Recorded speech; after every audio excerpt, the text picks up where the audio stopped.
welcome to the Countdown Movie Show. It's great to be back after we just finished counting down to Tron Ares. If you haven't checked that out, be sure to go to thecountdownmovieshow.com or just countdownmovieshow.com if you're into the whole brevity thing. And that'll take you right to our YouTube page. And Sean, are you okay? I'm just feeling a bit emotional.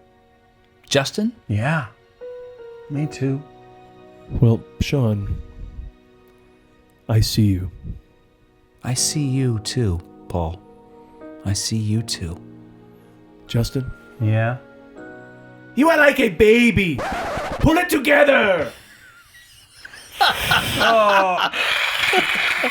Okay, in case you didn't get that reference, we're here to count down to the newest Avatar movie.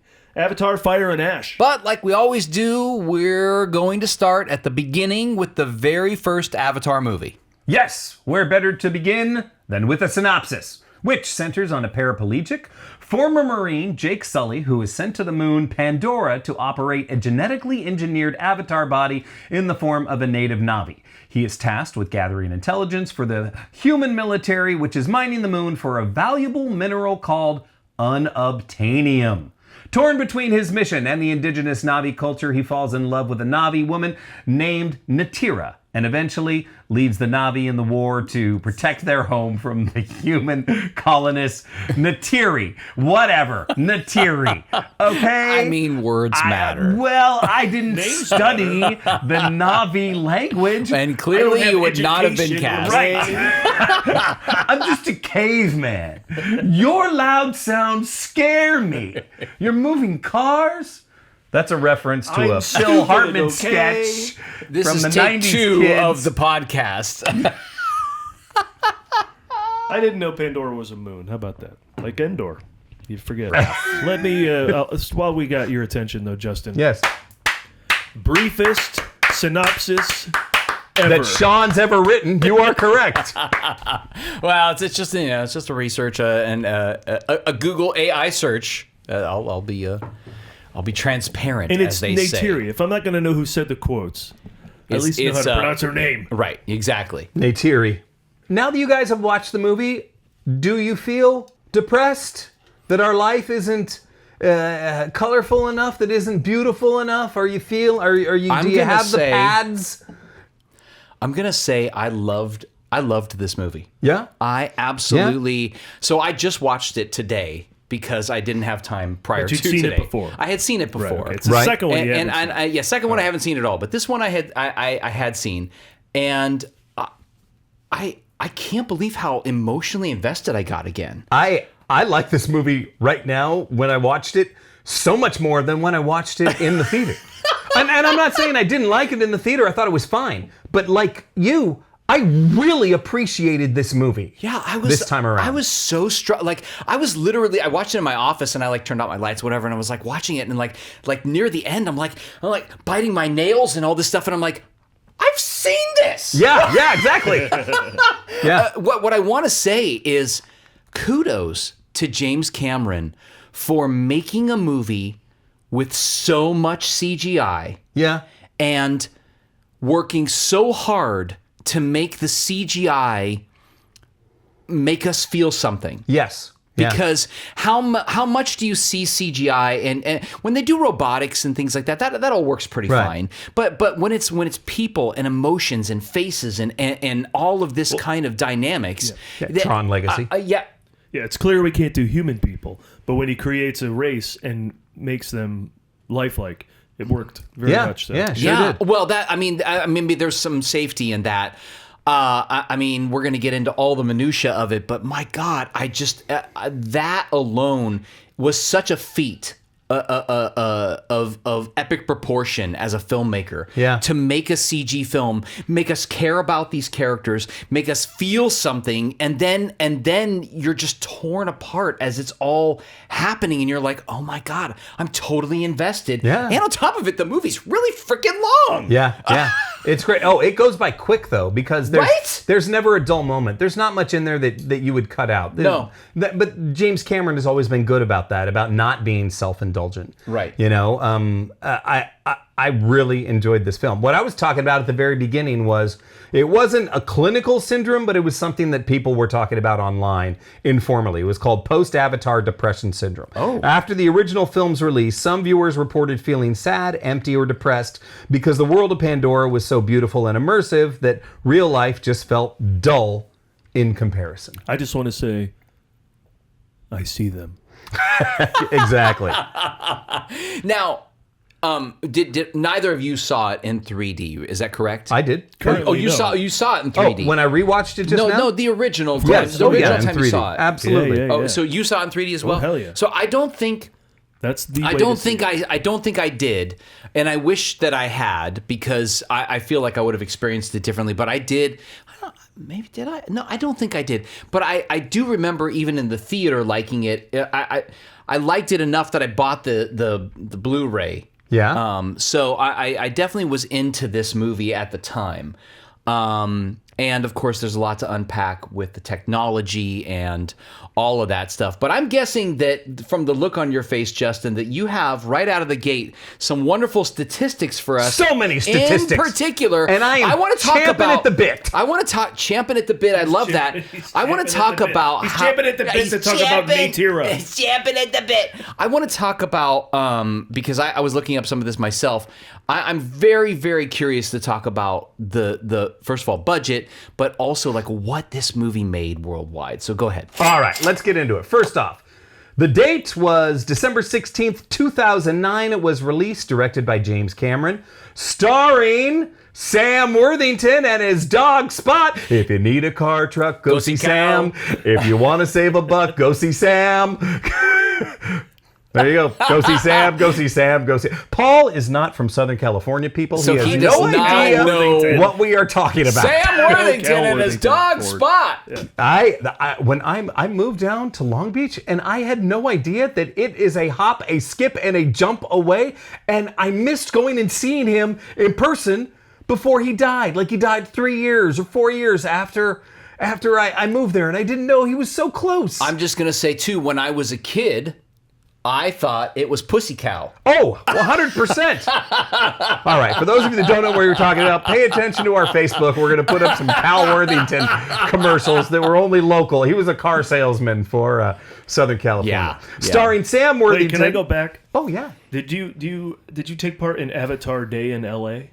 No. Okay, Avatar was such a phenomenon that it advanced technology so greatly and purported to be this incredible experience unlike nothing you've ever had before in the theater. They had in August Avatar Day in LA where you could see the first 16 minutes of the movie in a special event in the theater and just that, a teaser and then like shots from the previews, you know, that you'd kind of seen before, but like the first 16 minutes. And it just kind of knocks your socks off. I mean, because you didn't see it in 3D, so you missed the opening shot where the little glob of water appears before two of them appear sort of right in front of Sully's face and then connect. That in 3D makes you go, oh, and then the shot, of course. Okay, I when they clearly pull him- did when they pull not him out see of this in cryogenic 3D. Sleep, and you see the long shot. hallway of Yeah. Marines that he's in. Those two shots, you just kind of go, oh, Cameron's gone next level here. Had you seen Ghosts of the Abyss, which was the documentary he did about the Titanic? It was the last thing he did prior to Avatar. No. That was 2006 or something like that, And right? he did that using this that was his tester for this 3D technology. And it was spectacular. Like it was one of those, I remember seeing it at the Museum of Natural History up in LA, where I went up there and it was new 3D that just blew your mind.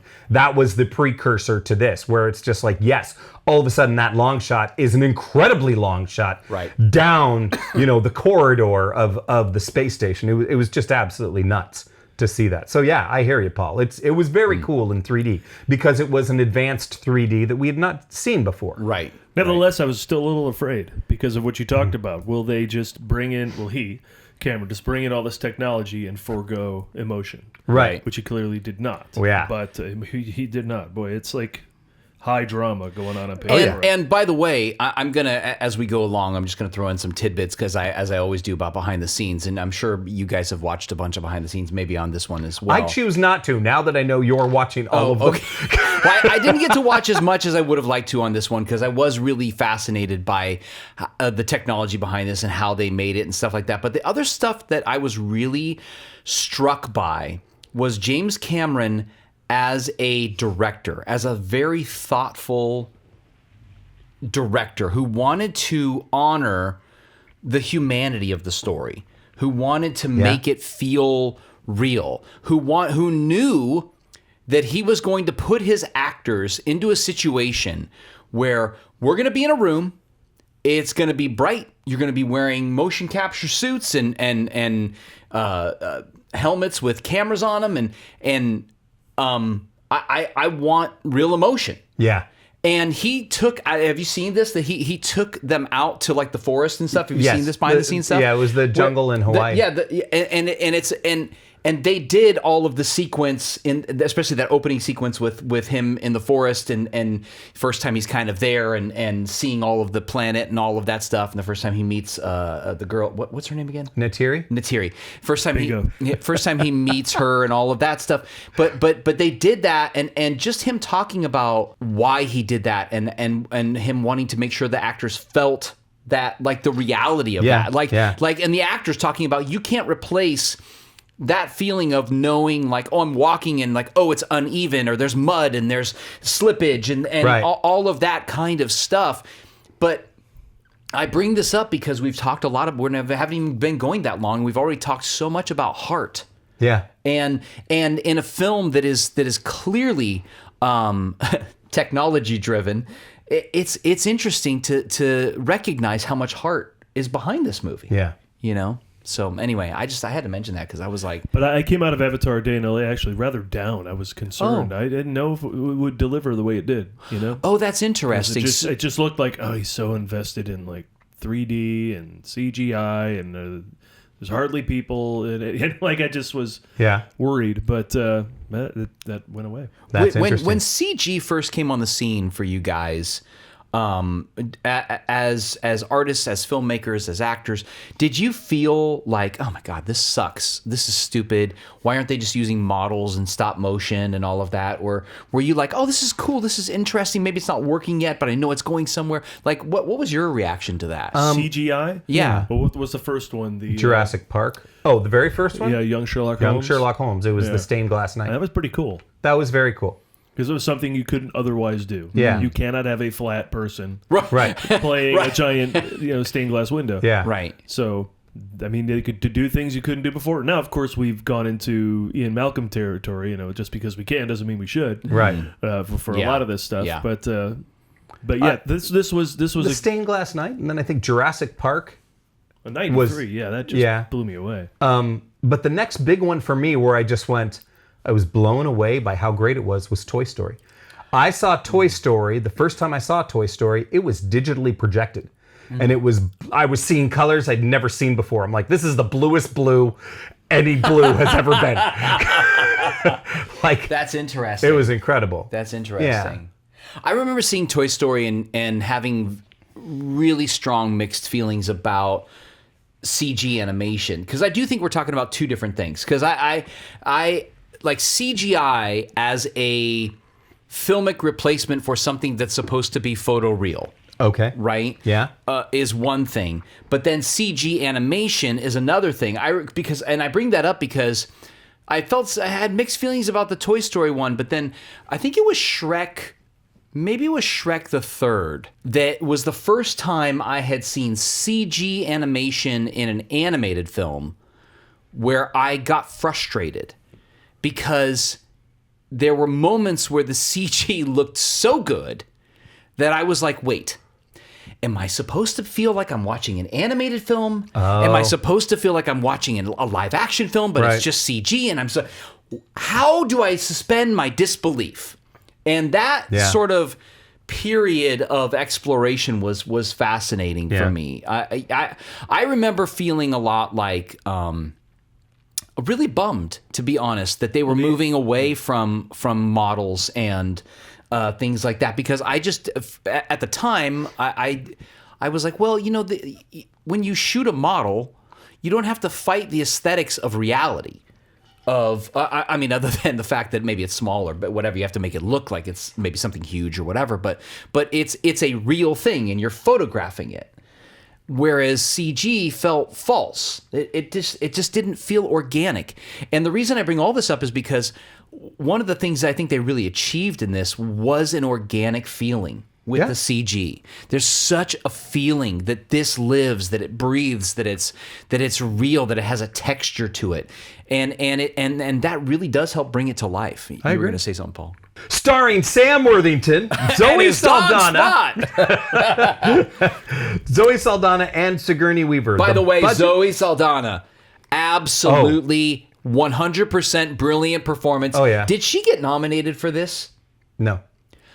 Why? I mean, oh my God! They've never had a nomination for voiceover, right? No one's ever been nominated. But for it's just not voiceover. It's right. It's not about voiceover. It's motion capture, Well, and true. it is actually their performance. Yeah, true. That's why they have the face cameras. Yeah, they've never by the nominated way, Circus for anything. Did you watch any of the comparative videos side by side of with the camera?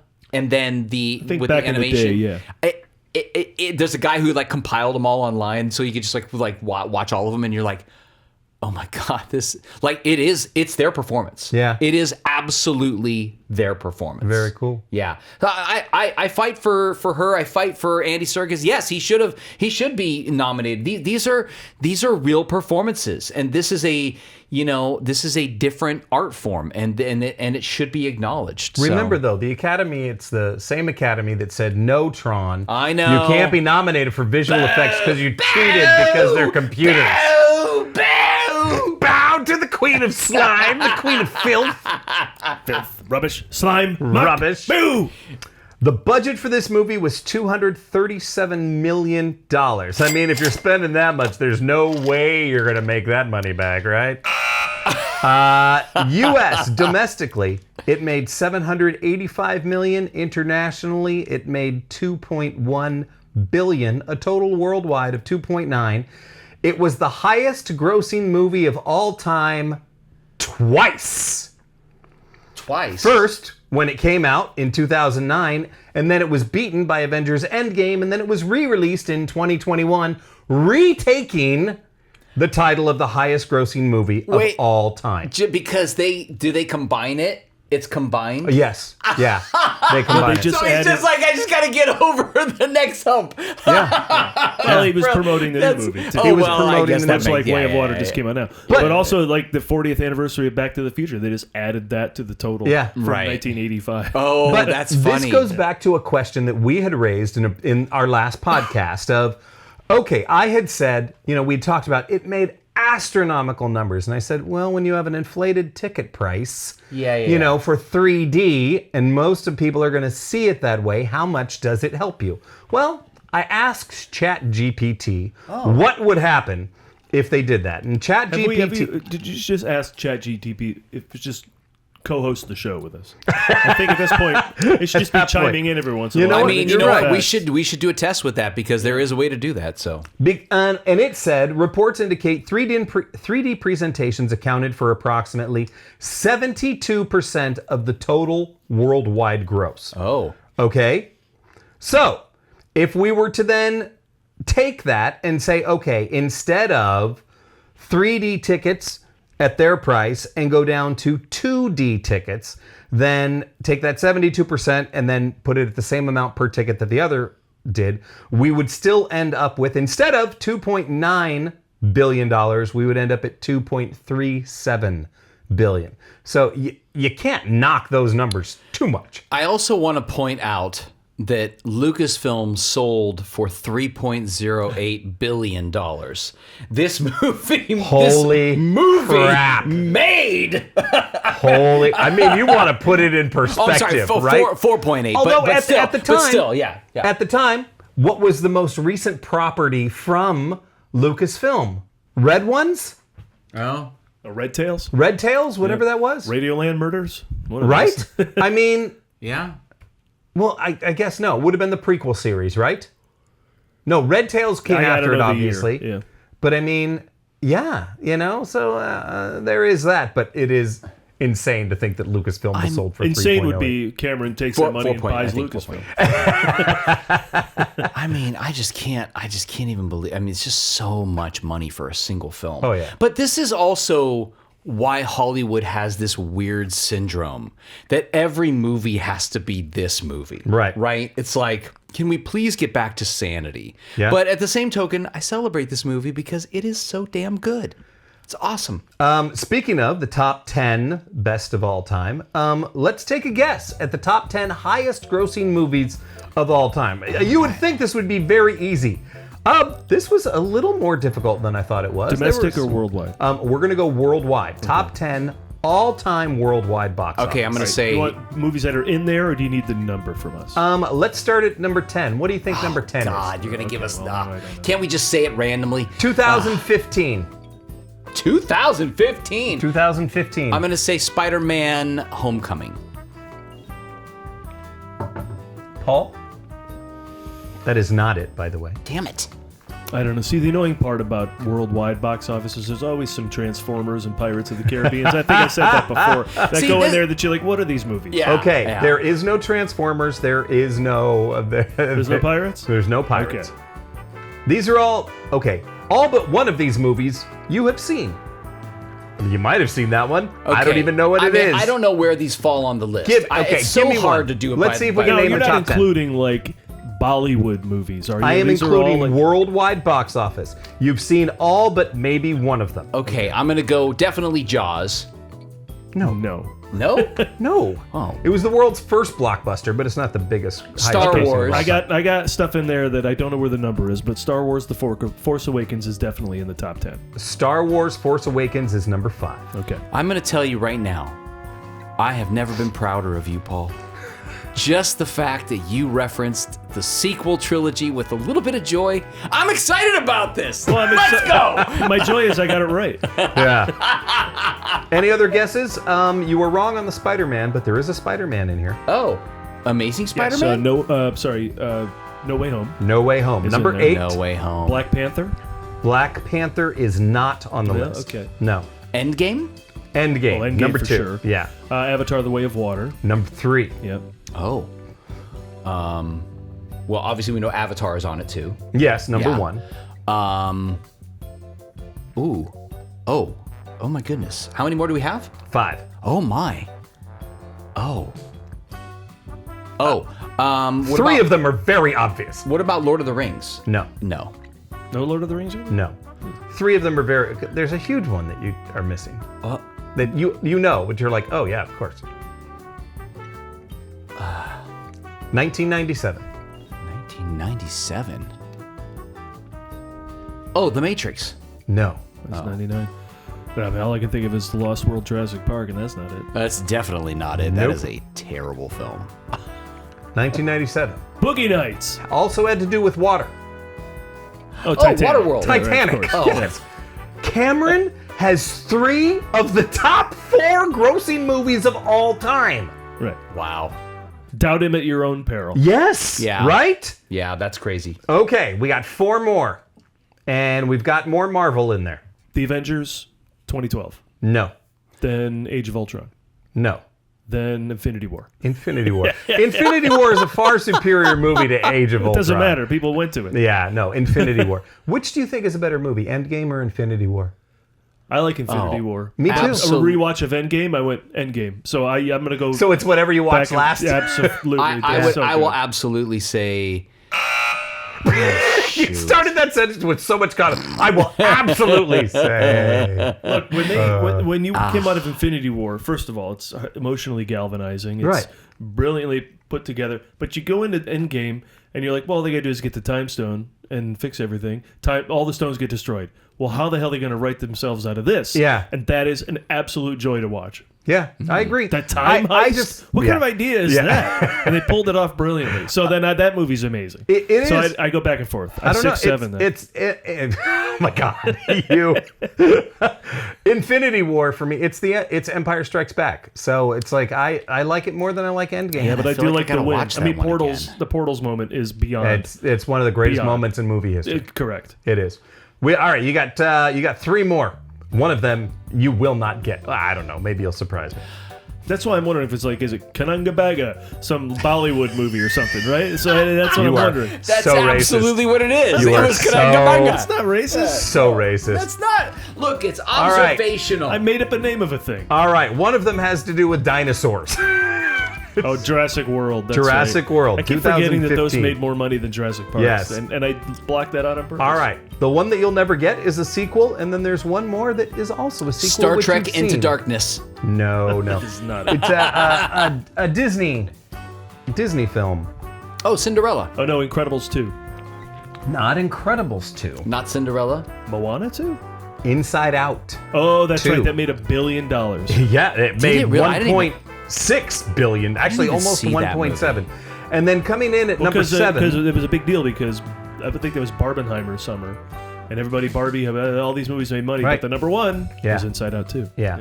Had the Did long you game. see the Barbie movie? Did you guys see that? Yeah. Yeah, I really liked it. Barbie was Yeah, it was fantastic. fantastic. Oh, Movie, It was a that good movie had no business being that good. It should I have been completely a crap agree. toy commercial, And it's about instead- so much more. Yeah, it is so. It works on so many levels. Yeah, it's like and such every a deep piston film. is firing. It's awesome. Oh yeah. Awesome. And funny. Yeah. Yep, and funny. Yep, that's right. Number 7 is Niza 2. Ah, see, I knew it. Yeah.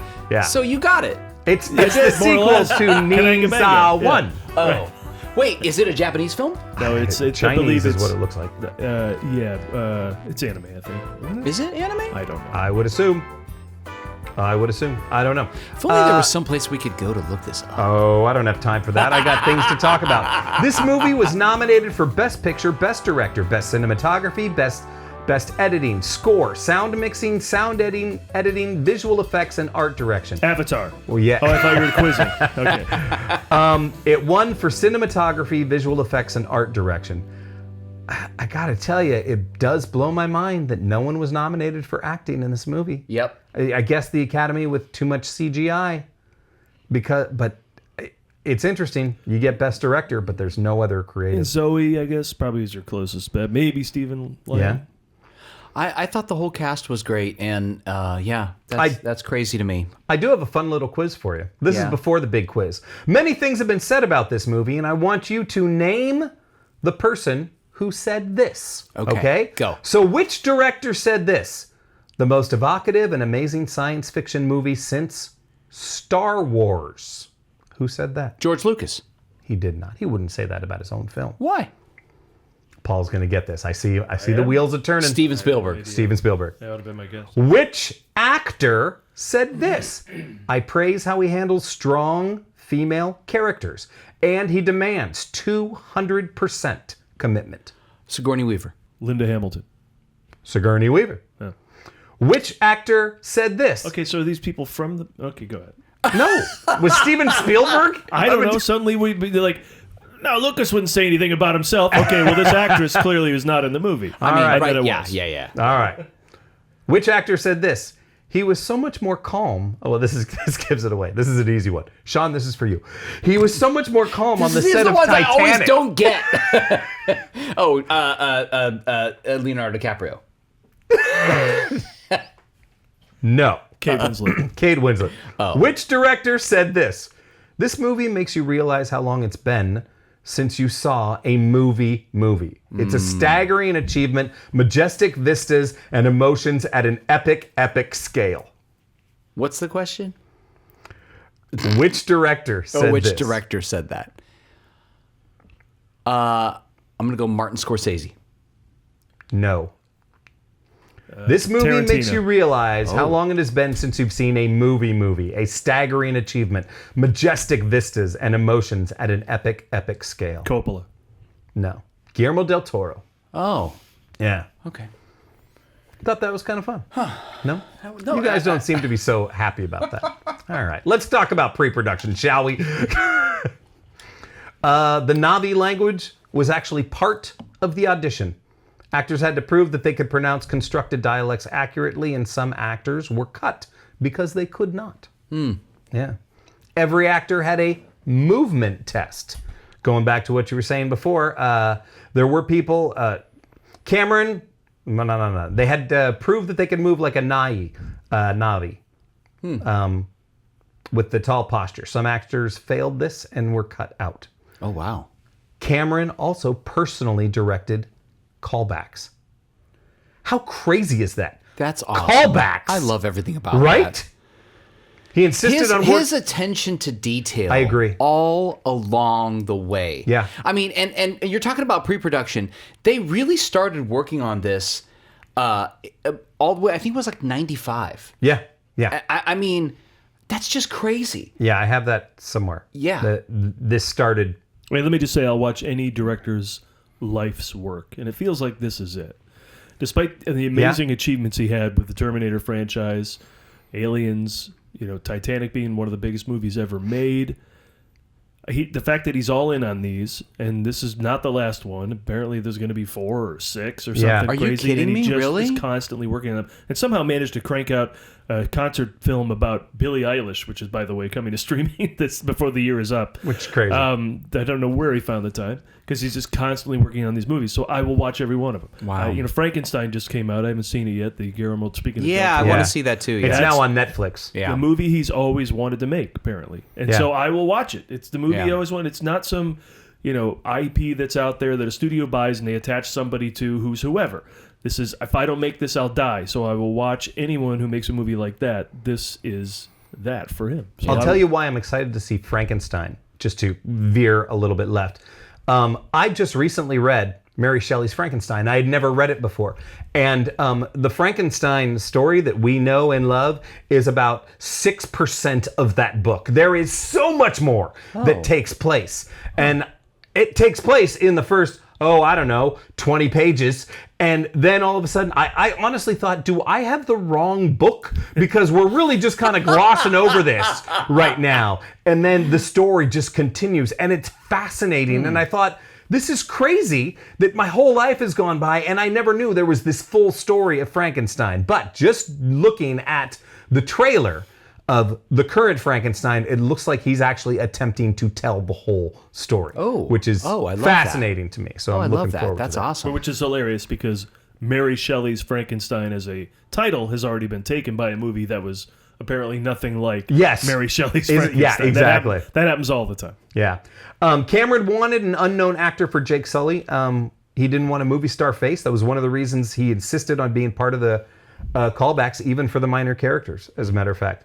And Sam Worthington was living in his car for this audition. He got the call, didn't know who the director was, didn't know what it was for, and thought, this might just be a complete waste of time, but I'll do it anyway.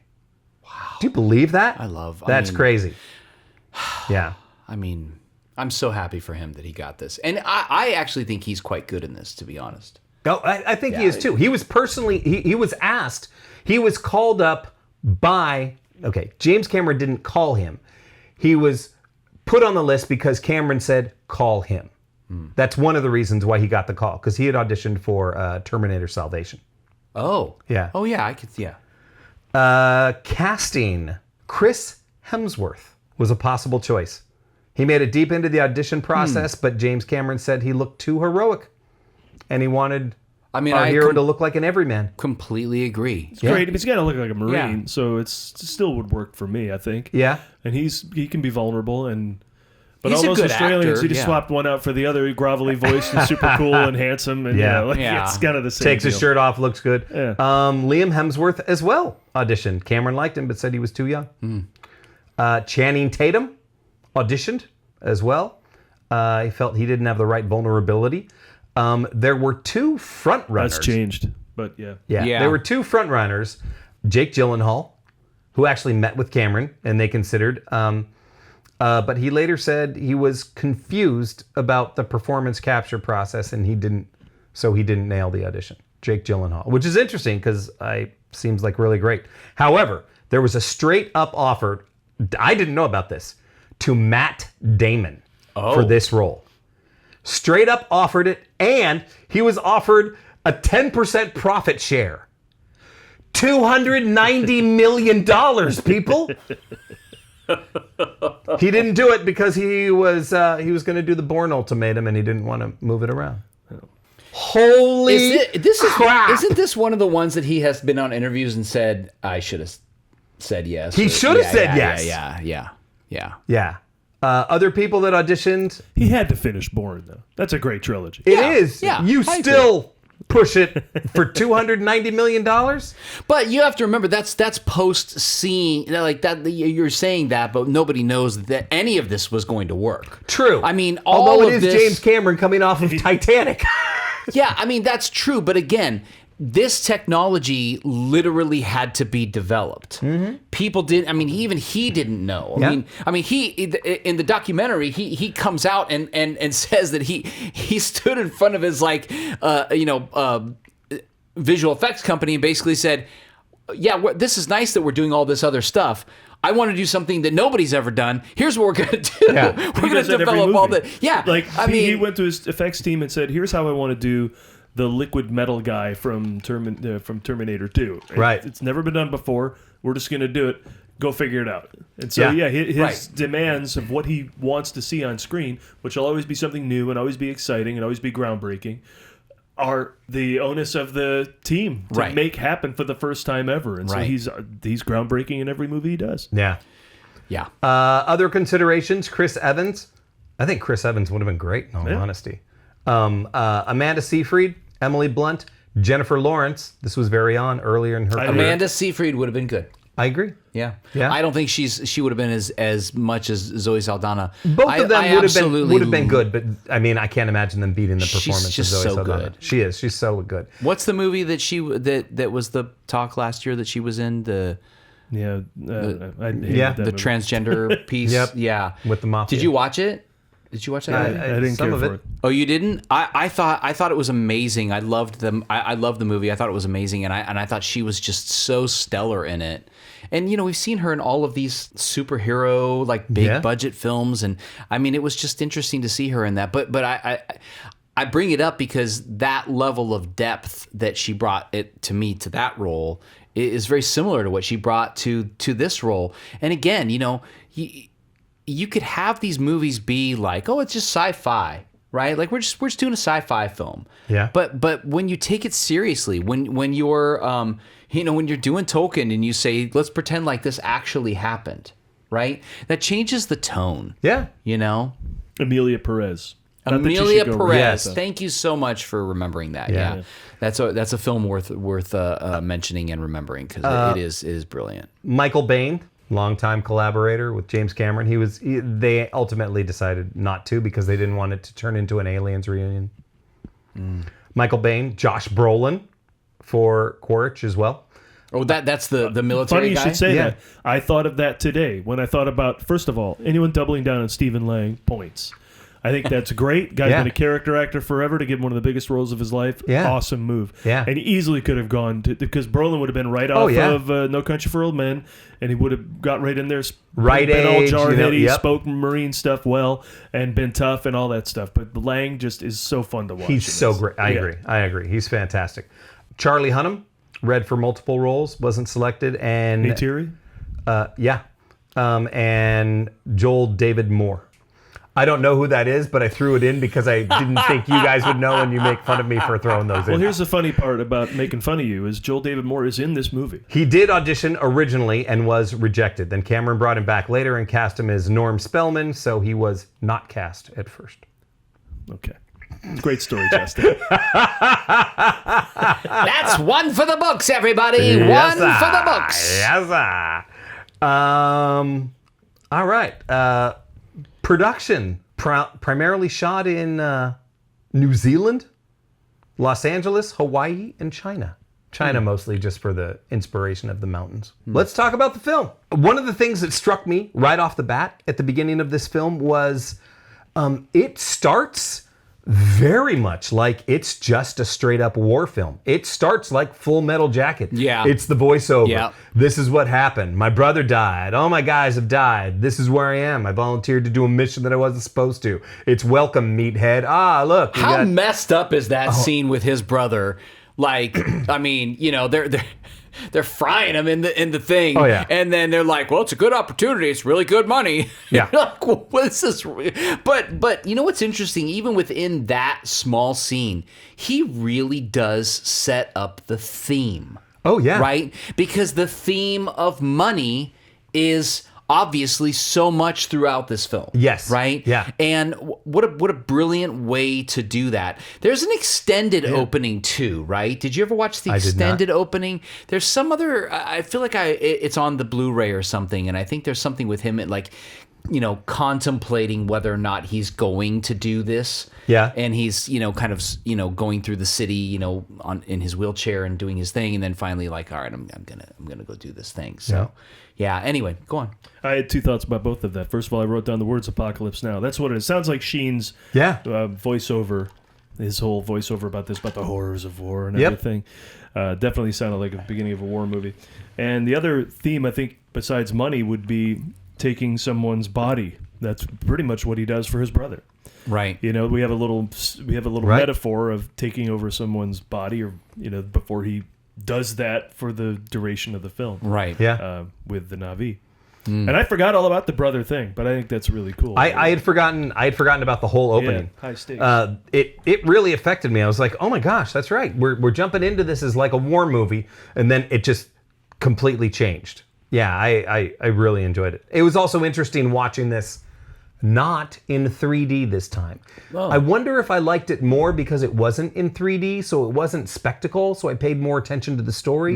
I don't know. I don't know if it's because my bar was lower going in, but I just really, really enjoyed it this time around. Well, the time before this that I saw it was in 3D because it was that screening that went back in theaters before Way of Water came out and went back up to the #1 movie of all time. And so it was just great to see it again. There should be more 3D festivals. There aren't a lot of 3D film festivals where you go, I want to see Ant-Man again, but on the big screen in 3D. You know, so it was a great way to see that again. Because wait, was Ant-Man in 3D? It was, yeah. Wow. Yeah, you can only imagine. That's so awesome. How cool that I didn't see it. I didn't see it in 3D. Actually, I never even saw it until it was like on streaming or something. Yeah, but what else it's interesting that you said money, Paul, because I wrote down a quote specifically that's set up early, which is, they can't fix the spine, or they can fix the spine, but not without a lot of money and not on vet benefits. Like, it was interesting, you know, it's like setting up, you know, he doesn't have the cash to do this. Once again, going back to money. And he also specifically mentions everyone here are just retired Marines that are now, you know, selling, that are mercenaries. Yeah. One of my favorite, I mean, it's pretty Like early ice. on in the, oh, go ahead. Like ice. Yeah. Well, one of my favorite things in the early on in the film is when the first time he goes into his avatar, and he runs. That moment is just. I mean, he's standing up, and they're like, "Oh, you gotta get down, and he's just like, I don't care, I'm standing, I'm standing, and it's just like focusing on the feet and him moving his toes. I mean, yeah, he's while just he's like, standing. oh my god, this is amazing. That all of that was just so beautiful, and you really put yourself in that mindset of like, you know, someone who's been in battle, someone who's been in a war, and you know they've lost the use of their legs, and suddenly getting that back. Oh yeah. That sensation would have felt like, oh my God, they just did such a great job with that moment. I love it. Yeah. There was something funny. Giovanni Ribisi is the ultimate just dick in this. Like, he's never been better at his total, like, he just does not care about life. He is just a bro who was just worried about his next paycheck, and that's it. It's a tree. Get rid of the tree, guys. They're in the way. It's okay. Keep going over forward. them. He'll move. He'll See? move. He moved. Yeah. But I did love the fact that at one point he said something.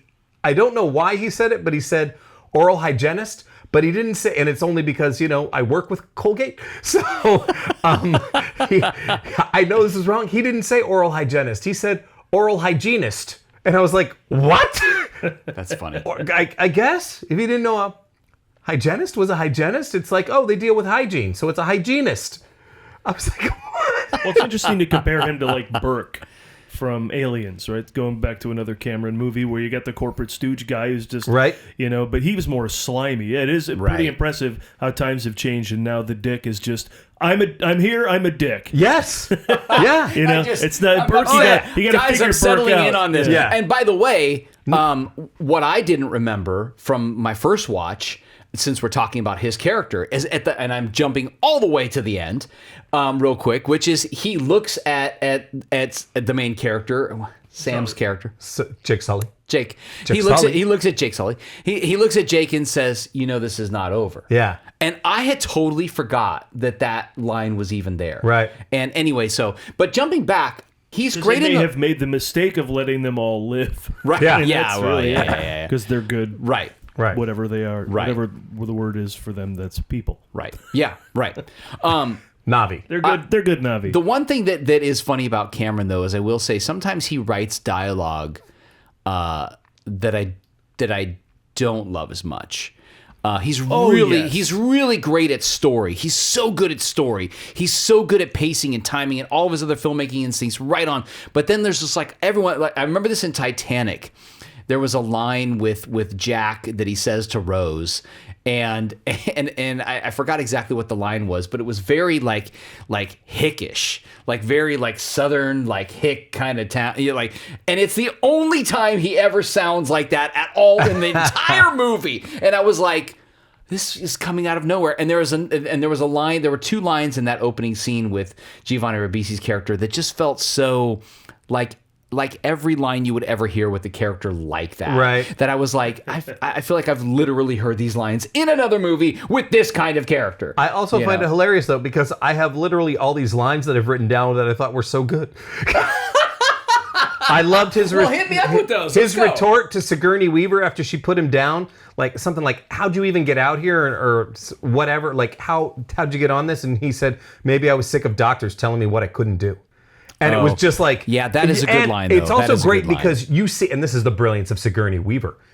She has just this look, and then her very next line is in response to that. Like, you could tell it stuck to her. Like, she's like, "Oh, fuck you. You're not going to say that you're like me and that I'm like them. No, you're not going to do that." I want to talk about the brilliance of Sigourney Weaver for a second, because there's a moment in the behind the scenes when you're seeing her actual performance of that first time they're in the forest, that Jake's in the forest and all that stuff. And there's a moment where she's with the other scientist and they're looking at like a screen, and it starts to sort of happen in the background or whatever. But on the video version, you can really see her performance and her level of commitment. Yeah. And believability is just so deep, and I don't even know what they're looking. I don't even know if they're holding. So like I don't know what they're holding to make this be like a monitor. And it's like, oh, and it's got the thing, and she's like so excited, she laughs, and there's all these like little like nuanced moments, and I'm like,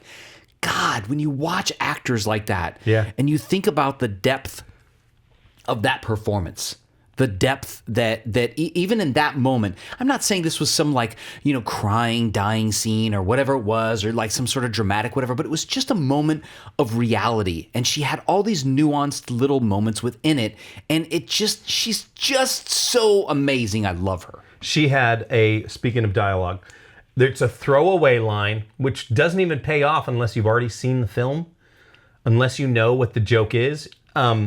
At one point, he is looking at his tail, and he's looking at the little things coming out, and he's looking at it like, "What is this?" And her response is just walking by, and she throws the line away. She says, "Don't play with that. You'll go blind." Yeah. It was fantastic. Yep, I agree with that. What a legend to find herself in this, after Ghostbusters and Alien, and now she's going to be in The Mandalorian and Grogu. She's joining the Star Wars universe. I mean, she's a legend. She is. She's an absolute legend.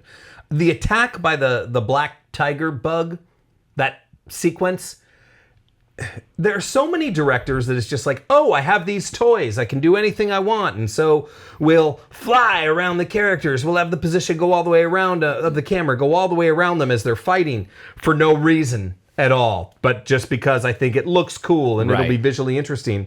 Cameron does it just specifically to show things. He moves the camera so you can see that the tiger swiping at him is just missing him by millimeters, as he's ducking his head under. But at the same time, the other claw is able to grab a hold of the backpack, and it's just as the camera comes around and he disconnects the backpack so he can slide out of it. Right. I mean, it's the brilliance of James Cameron. He doesn't have technology just because he thinks it's cool. He uses it as an actual tool to tell the story better. Speaking of camera moves, do you know that he did the camera work after the fact, right? So the way the technology works, they have all of these cameras first of all, they had like hundreds of cameras altogether that were used to create this, but they had cameras that were capturing obviously the performances of the actor. Then they have the motion capture that's actually going digitally into the computer that they're using for the animation. Then they have HD cameras that are capturing the performances and the physicality and the wides and the close-ups and all of that stuff, all these different angles, possible angles of the film itself as the actors are doing all of this.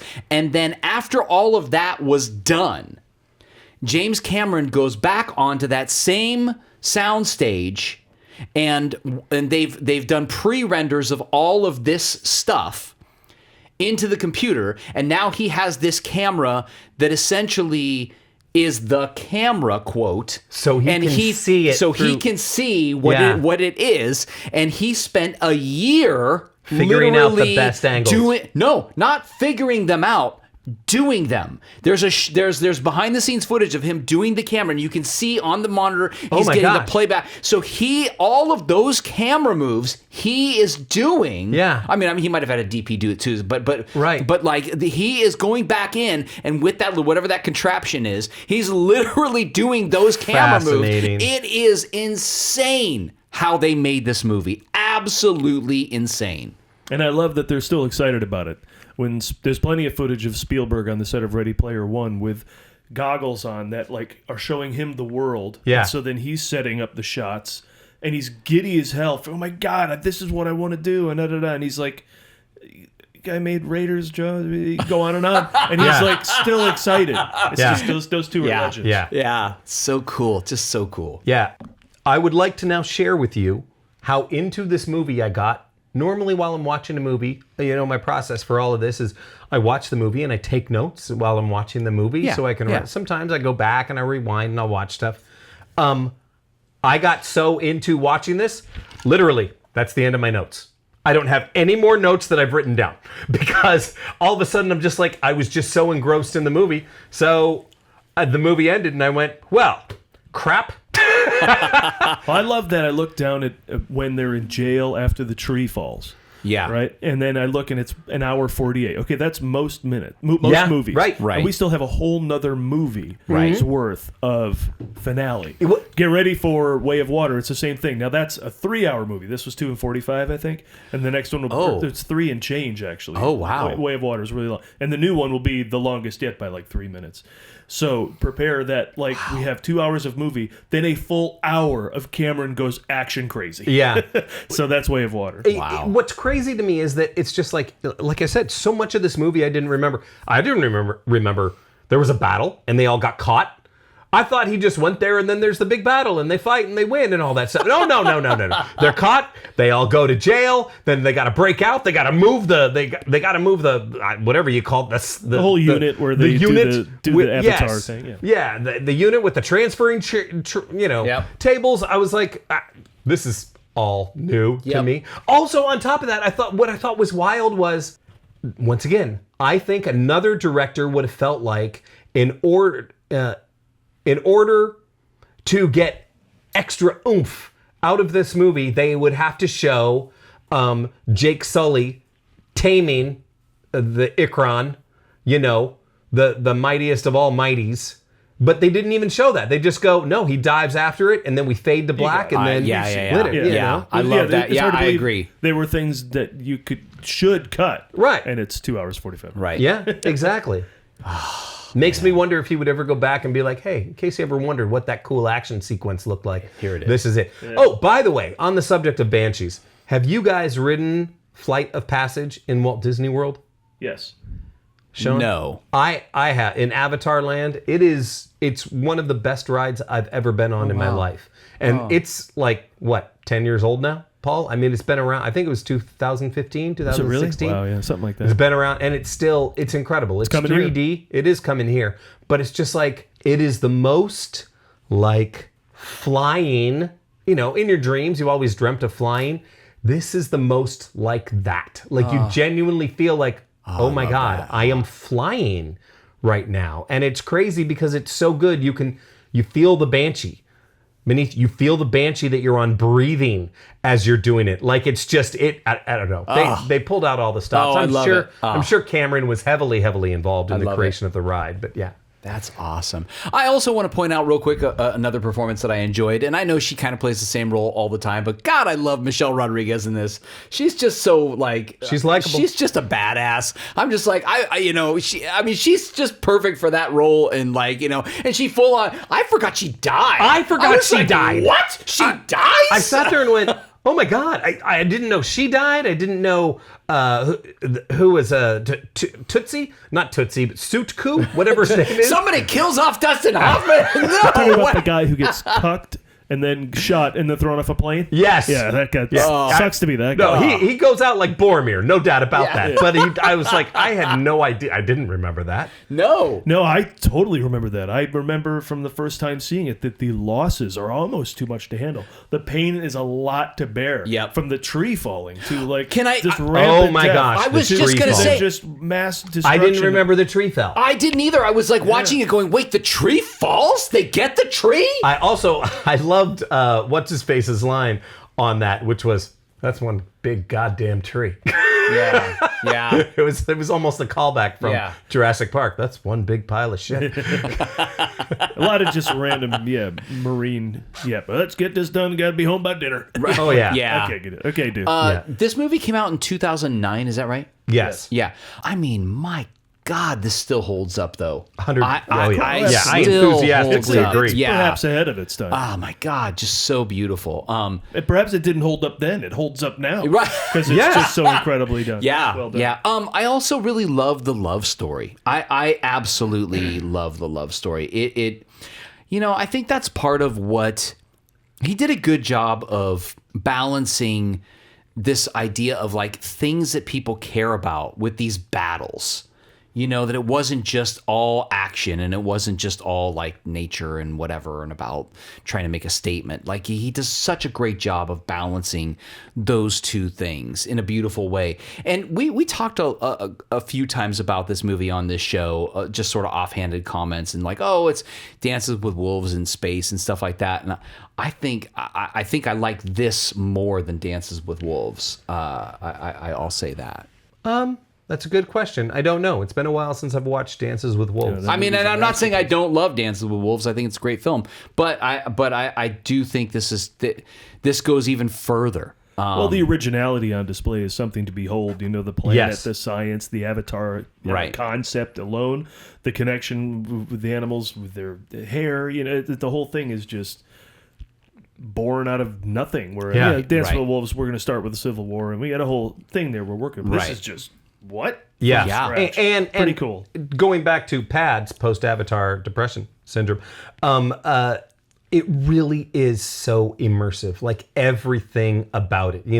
It's a jungle. This jungle is scary. This jungle is dangerous. Everything is trying to eat you. And then once they kill it, Neytiri is upset. She's angry. She's like, this is your fault. They didn't need to die. And it's all because you're just a big dumb baby. Yeah. I read that wrong earlier. Yeah.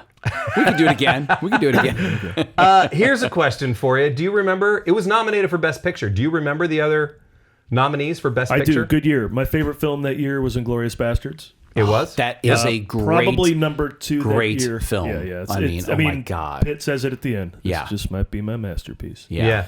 My number 2 movie that year was Up, which was also nominated because they wisely started nominating Up is very good 10 as well. nominees that year. Up, but I challenge anyone to watch that first 7 minutes of Up. Oh my and God. not feel something. Oh my You God. are dead inside if you do not tear up for that first 7 minutes. Yeah, everyone talks about that, but then they go on an adventure with a house on balloons talking dogs. Yes. And a giant bird in South America. Like, the Yes. whole movie's Yeah. out to lunch Yes. with original. And it's brilliant. So Yeah. that's one of my favorites.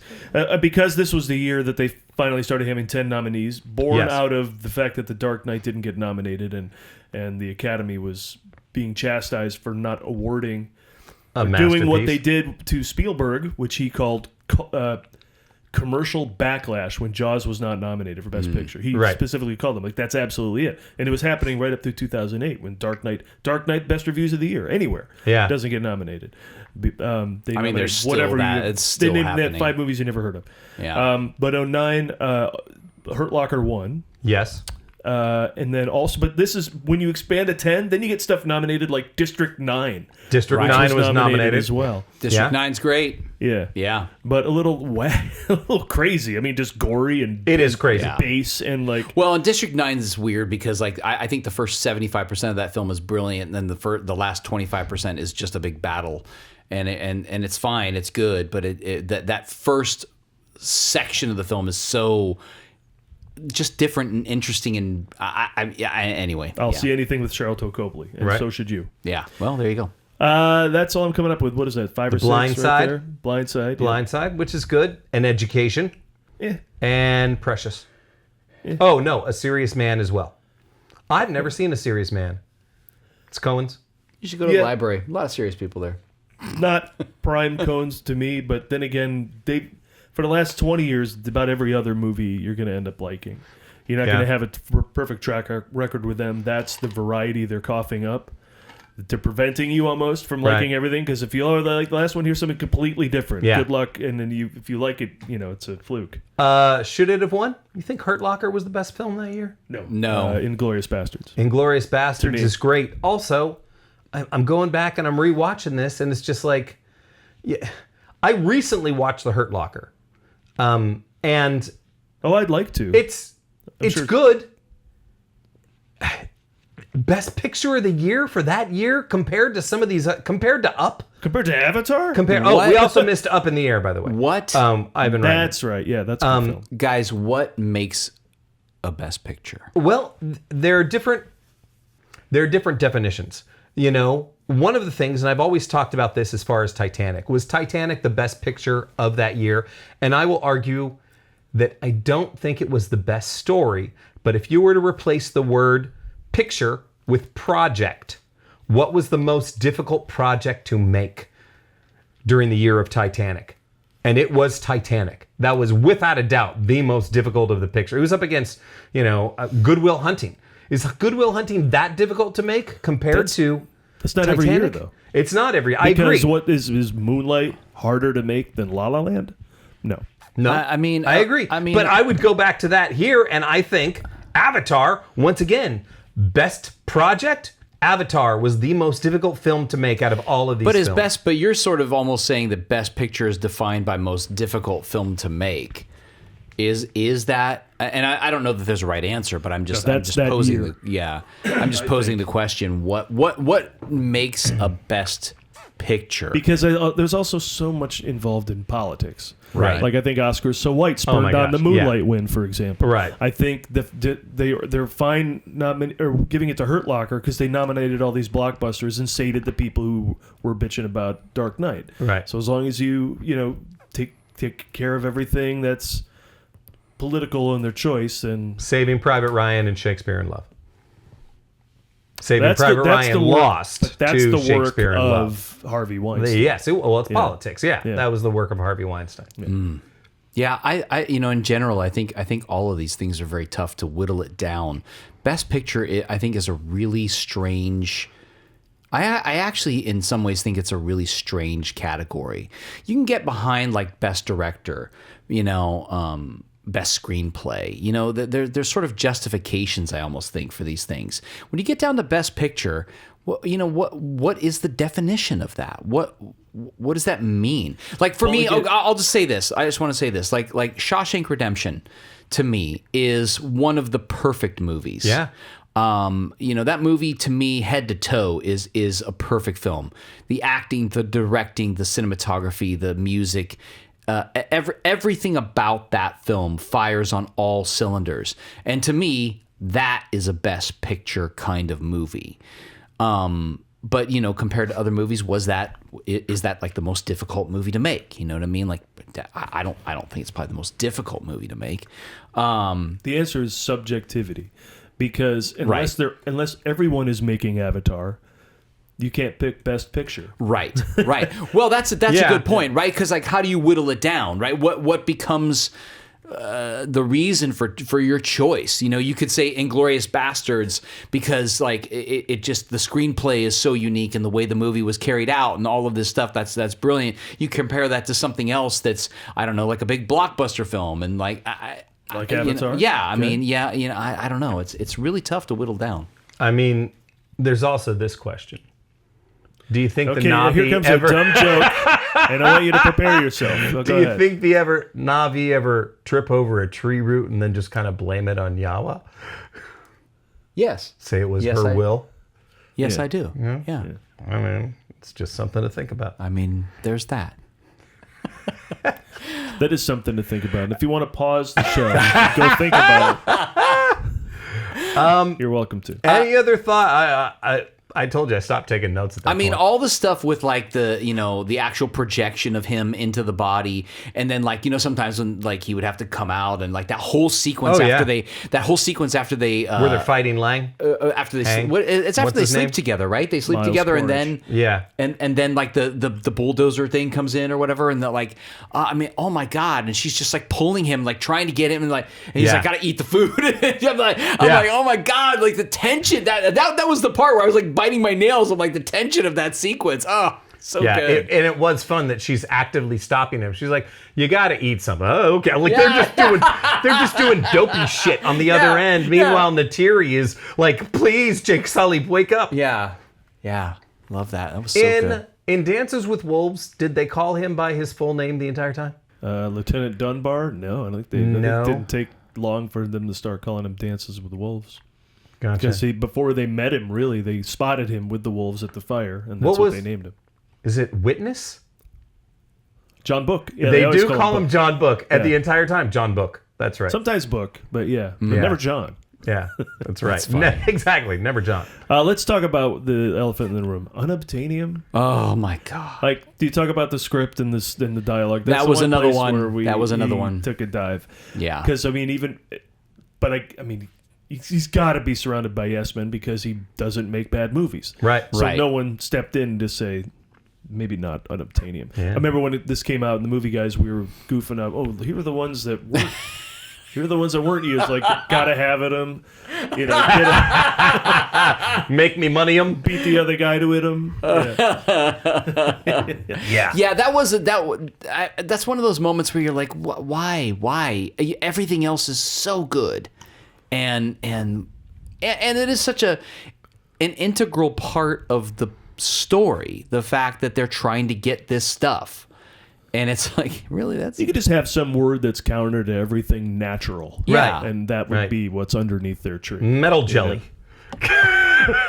I'm sure that was on the list. Jelly metal? I'm sure that was on the list. Are we ready for some fun facts Gonna about get, Avatar? wait. I get at him. I got a couple of. I did a little search, and I typed in.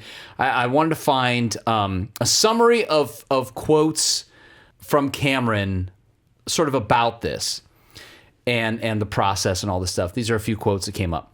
This one was on setting high standards. If you set your goals ridiculously high and it's a failure, you will fail above everyone else's success. Yeah. That's awesome. And I was like, oh, I love that one. That. Yeah, Right? that's great. And then this one just really struck me. If you're not making brave choices, you're wasting everybody's time and money. That alone is not sufficient to create success, but it's necessary. You've got to break the mold every frickin' time. He does. Yeah, I think I which he described does. that earlier. Yeah. Which he does. Telling his team, we're going to do this. We don't know how to do that. Let's make a way to do it. Yeah. And change the industry. One other one was, and I won't read the whole quote, but it references that he was referring to the motion capture and that whole process almost like it was alien makeup. And I love that idea, that motion capture and putting the animation on and all that, like, because sort of like reassuring the actors, like, hey, this is still you. This is still your performance. It's like having makeup over your face. It's the same kind of thing. The only difference is it's digital. Yeah. That's it, right? I love that. I thought that was really interesting.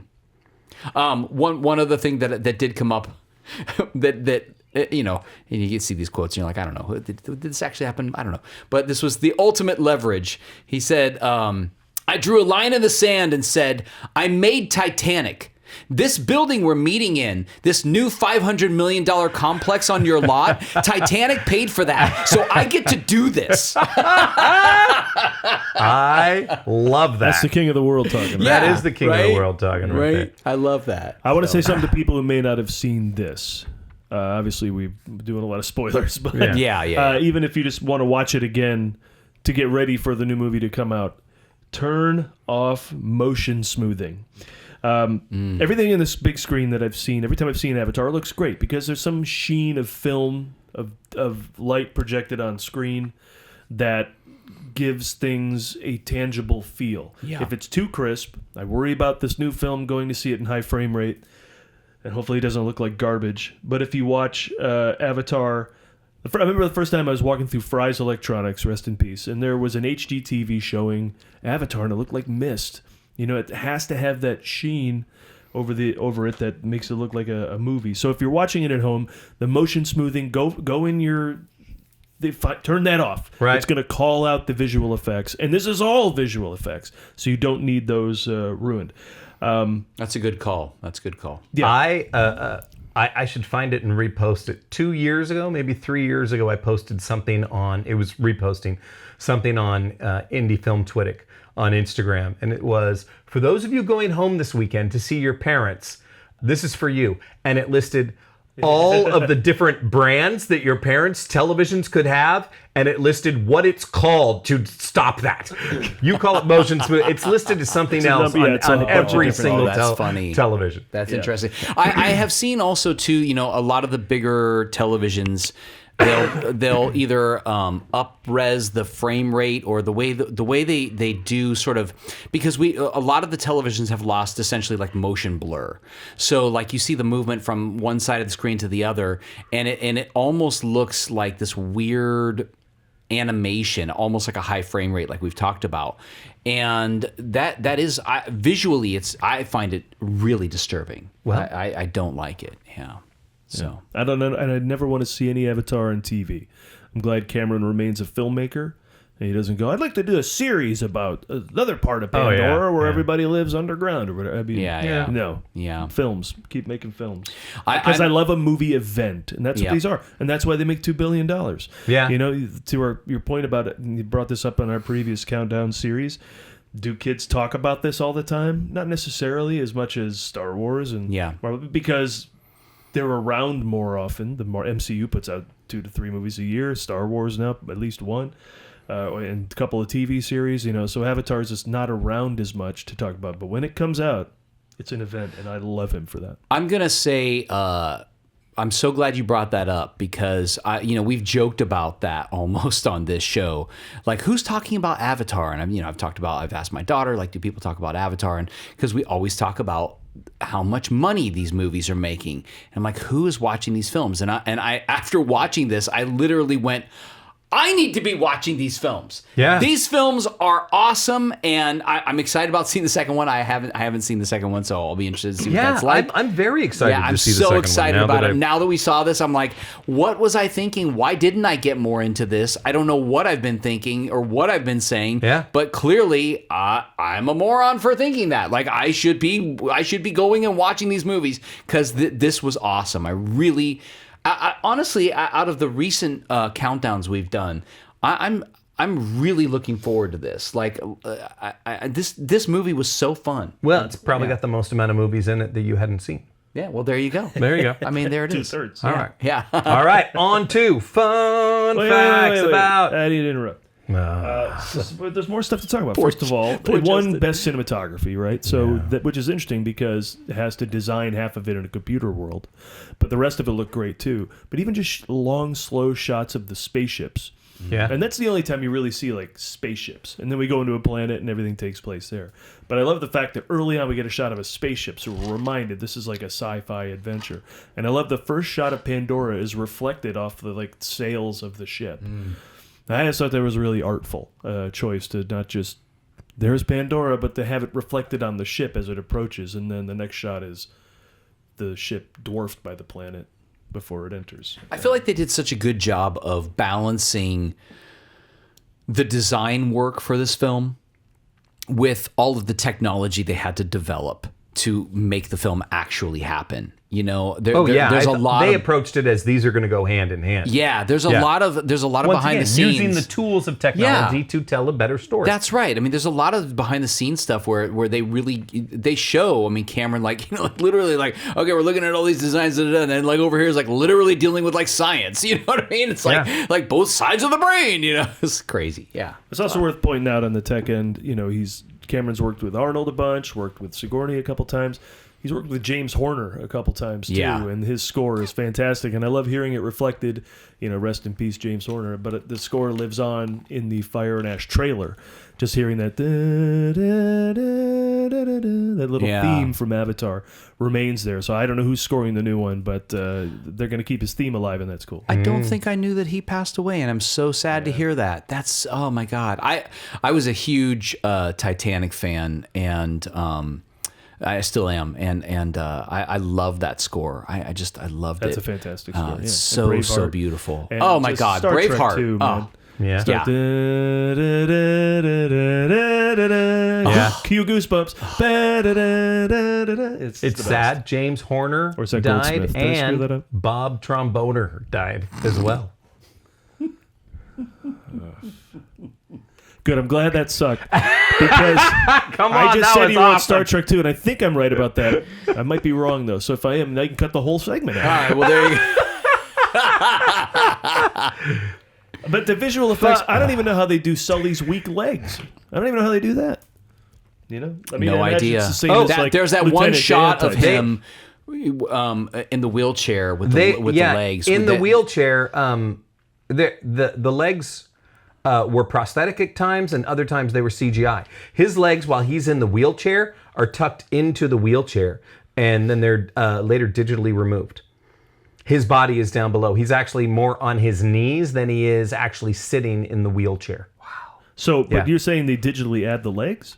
They were either prosthetics or they prosthetics, digitally okay. put in the Prosthetics, legs. Yeah. makes Wow. sense. Yeah. Wow. Two more shout outs. First of all, we've mentioned CGI a number of times.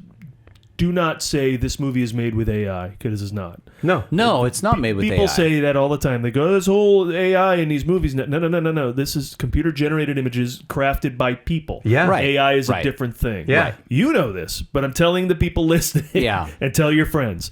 If like the new Toy Story movie, Toy Story 5, the trailer just dropped. It's a great concept. There's now electronic games they have to contend with. Yeah. It's not AI. It's computer-generated animation. So, but and I just want to say that when Quaritch chases down the helicopter after Michelle Rodriguez helps everybody escape, and he just opens a damn door and starts firing at him, holding his breath, and Yes. someone has to bring him a mask, might be one of the most badass things Yeah, I of the last completely 20 agree. years. He's I just, know, yeah. I know. He just opens the door. He's like, screw it. Gets it up. Yeah. Everybody behind him's like, oh, Jesus Christ. They got to put on their mask. He holds his breath while he shoots. He empties it's- one gun, pulls out a pistol, and then finally attends to his mask. Yeah, It's just a great- and that does it a second time later on as well. After when he's in the He's mech. got it. There's a hole in it. It's He just ripped kicks off, and it. he just holds his breath and does some so stuff, and then good. puts it on. So Yeah. good, Yeah, so good. badass. Take care of business first. Yep. Breathe later. Oh yeah. I What's feel that like line you don't Bob Tromboner. Nothing's changes till I'm dead. That's what I was counting on. Anyway, go ahead. you know what? It feels like it's a time for Fun facts about Avatar 2009. We kind of touched on this before, but we didn't touch on it all the way. James Cameron wrote the first draft of Avatar, the first treatment, in 1994. But he had to wait 15 years for technology to catch up with his vision. Isn't that cool? Yeah, that's what I'm saying. Yeah. He's got, I mean, that's unfortunate for him to have to wait that long. But most of the time, it's like, I want to do this. We can't do it. Make it happen. Usually the wait is not that long, but good Lord. I like the fact that he had to wait. And he's like, well, then I'm going to do like these other 8 films. Yes, exactly. Or whatever it was. Can't do that right now. Like, yeah. Well, he didn't. What else do we have in the pipeline? Let's do all these. Yeah. He didn't, though, right? Well, he you're did. talking about 95? 1994. So we did Titanic, Ghosts of the Abyss. I guess that's it. Oh, Really. those No. other He films, did like 4 or 5 of those kind of documentary. He did. did a whole bunch of Yeah. undersea stuff. I mean, he talks about all that. Yeah. So The Na'vi were originally going to be green. Cameron I'm changed glad them. they weren't. Yeah, he said it looked too Froggy. similar to... No, it looked too similar to other aliens in pop culture. He's like, that's dumb. Also, I feel like at some point, like somebody would have done a bunch of stuff with Kermit the Frog. Yeah, you're right. The frog here. This one is specifically for both of you. I see you. Hey ho. I see you. Hey ho. Hey ho. Are we? Hey, Deborah. My Ray Romano is the same as my Kermit the right. Frog. Why not? Oh, Deborah. Hey ho. Unobtainium is a real engineering term. It has been used since the 1950s to describe a perfect but impossible material.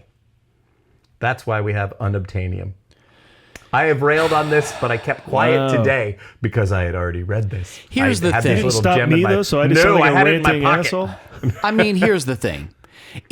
Even if that's true, which it is, no. I still agree. I do agree with that. Yeah. Even if it is true, it doesn't sound. No one's going to know that, and you can die on that mountain all you want, screaming, "Hey, it's a real term." It's still a bad It's idea. still a You should have terrible- named it something else. Yeah. Metal jelly.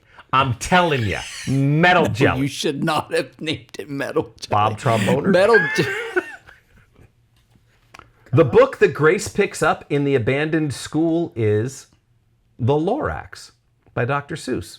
Like the plot of the film, the book is about a forest full of beautiful trees and mystical creatures that are destroyed by man's lust for ever-growing industry. Wow. That's poignant. Attention to detail, That's Mr. Cameron. poignant. I love Come that. on. That is a fun fact about Avatar. Avatars have eyebrows and 5 digits per hand and foot, while the Na'vi only have 4 digits and no eyebrows. The avatars are also broader in chest and arms, appearing more muscular. Huh. Yeah. That makes sense. Does it? I mean, The Sigourney one looked the weirdest. yeah, why is that? There was, I read this, and it was because of her, they tried to match it to their faces, and her facial structure did not work with the programming that they were making, and that's why it looked the weirdest. Huh. Yeah, I found That's that too fascinating. bad. Because she's, I mean, you know, it only slightly takes away from things. But I agree. It is the weirdest Yeah, thing. the other ones just look sharper. And, Yeah. Yeah. To appease 20th Century Fox's fears and remembering the harrowing experience of Titanic and its production overruns and costly delays, James Cameron promised to forego his director's fee if Avatar flopped. Yeah. He didn't just do that in general. He said if it flopped. So it made a ton of money and would pay up. Yeah. Oh, yeah. That's I'm cool. sure. I mean, how does that work when you say that kind of thing? Like, are you really going to, I guess you're going to get your pay at the end? I think that's what he's saying. Yeah. Yeah, okay. I don't get my profits until it comes back. Yeah, okay. The multiple breathing orifices seen on the larger animals of Pandora were inspired by air intakes on the sides of sports cars. That's true. I mean, that's Come a fun. on. That's a I fun thought fact. that's a fun fact. That I'm is not a gonna fun lie. fact. That's a fun. Yeah.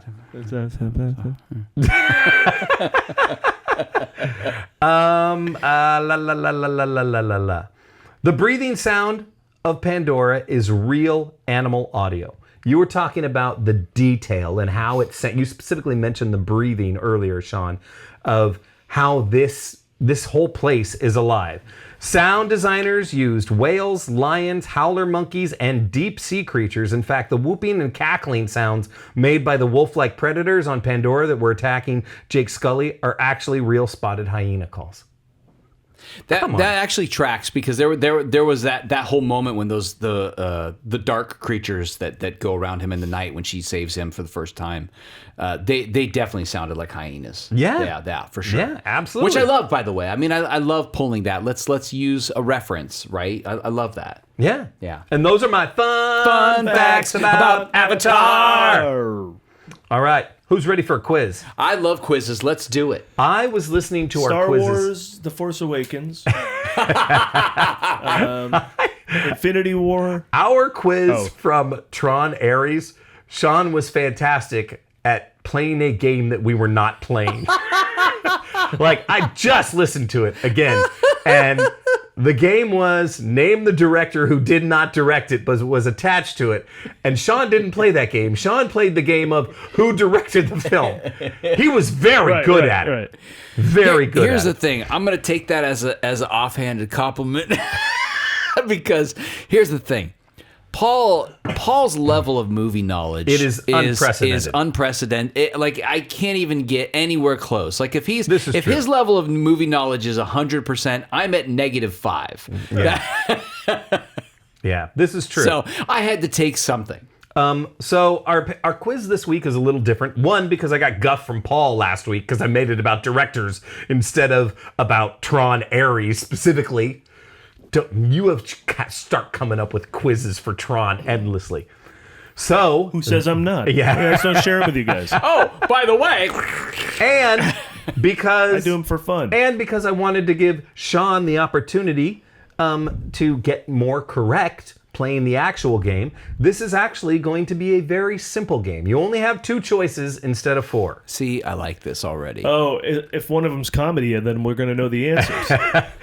No, and although that's one of the things that was a byproduct, that was killed off as a byproduct of going to 2. Funny? The funny is gone. Well, that's So, no fun. I Sean's missed the mom. funny. we got to bring up our own.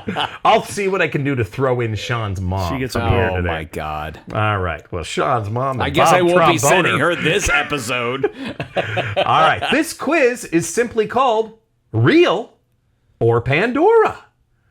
There were a lot of amazing creatures and things and organisms in this movie. Pandora. So, Oh, sorry. this We're gonna start is, yet. I'm going to read you the description of something. You tell me, is it real or Pandora? Okay. Just that simple. For example. So not the name of the thing. a No. description You of don't the have thing. to. No, Okay. you just tell me if it's real or Pandora. Gotcha. So you got a 50-50 chance, all right? For example, if I were to say a towering tree with a trunk wider than a house, glowing and pulsing with blue vines, you would say... You should see a That's doctor. an Avatar. You would say you should see that. You would say Pandora. Pandora. Not, it's in Avatar. Right. It's called Real or Pandora. Okay. That makes sense. Got Not it. it's in Avatar. I like that your Real. explanations for these games are 6 minutes long. Real. Maybe that's why I And get then confused because by minute 3, you've lost me. Your options are real or the opposite of real, which is, of course, Pandora. Pandora. Right. Right. Yeah. Okay. Okay. All right. A fish with a transparent head showing its internal organs and green tubular eyes pointing upward. Real or Pandora? That's real. That's real. You get down deep enough in the water, you find those things. yeah. Ding! That is real. We both got that point. That's right. We both got that point. All right.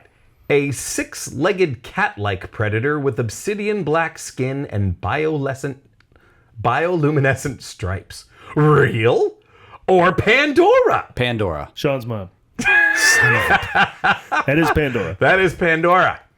A mushroom-like organism that, when touched, collapses into a flat membrane like an umbrella folding. Pandora. Real or Pandora? Pandora. I'll say real. That's actually Pandora. Oh. In this instance, I never said there was an actual mushroom. I'm getting confused with the things that spin around like a helicopter, which you're probably going to mention next. Go ahead. A deep-sea creature with a lantern dangling from its forehead and jagged needle teeth. Finding Nemo. Yes. Real or Pandora? Those are real. C. Those are real. A bird-like creature with a rainbow-colored beak larger than its head and blue feet. Real. I'm sorry. No, Pandora. We just saw it. It's the big ass one. He's The got Fruit Loops bird? Real or Pandora? Pandora. Pandora. That is real. A bird with a rainbow-colored beak larger than its head with blue feet. Huh. That's right. Oh, is that a toucan? I don't know. Wait a minute. I think it's it is real, but I- you don't know what it is? No, I don't.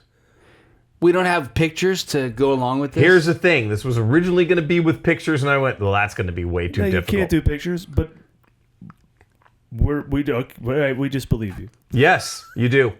A massive hammer-headed flying creature with a neon-lit crest. Real or Pandora? That's Pandora. Pandora. Pandora. A tiny ocean animal shaped like a glass spiral, perfectly transparent. Pandora. That's real. That is real. Oh.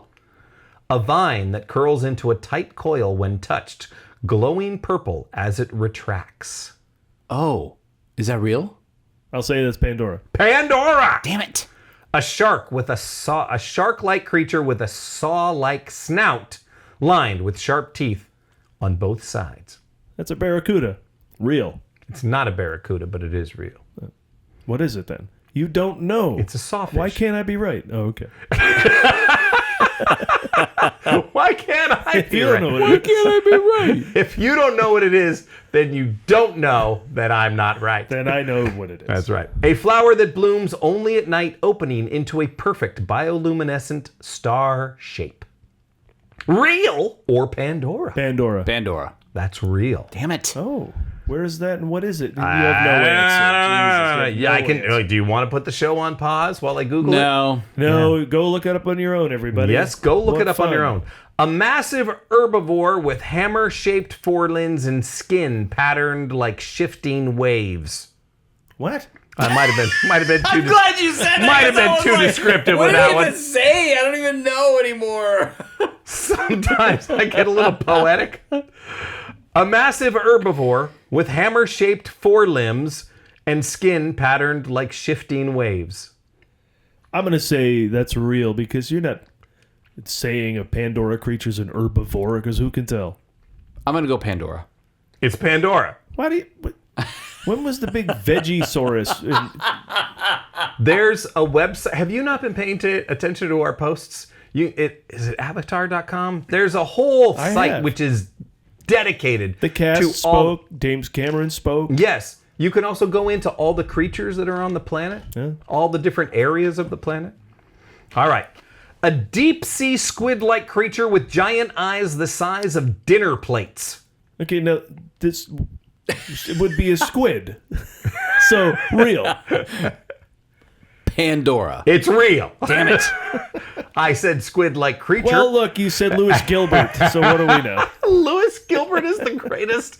And the fact that both of the two lead characters in Revenge of the Nerds were Lewis and Gilbert. Come on. That was the greatest conversation ever.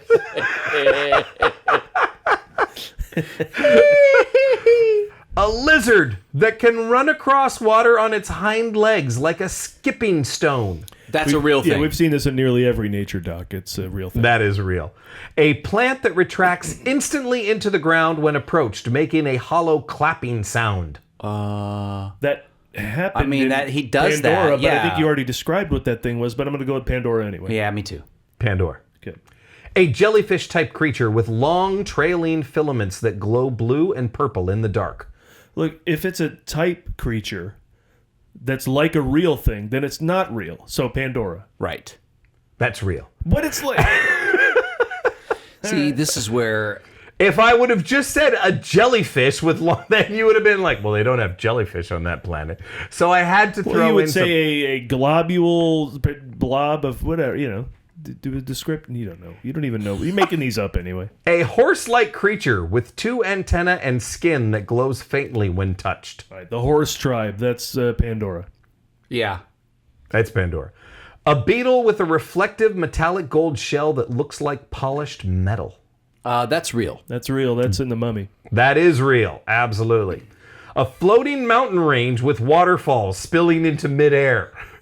That's Pandora. That's Pandora. Pandora! You'll never get this one. A wolf-like creature with two sets of eyes that blink independently.